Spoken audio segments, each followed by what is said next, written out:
Gaur egun, milioika pertsonak ihes egiten dute etxetik urtero, megaproiektuen, ingurumen degradazioaren eta klima aldaketaren eraginez.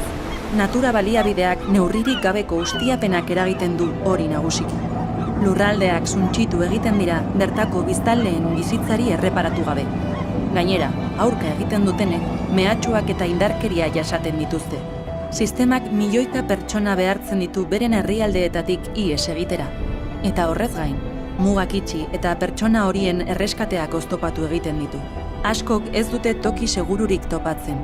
Milaka lagun desagertzen edo hiltzen dira bidean, eta ihes egitea lortzen dutenean, ukatu egiten diete asilo eskubidea. Kapitalismoa bizitzak suntsitzen ari da, eta are indartsuago bihurtzen da eskuin muturraren goraldiarekin.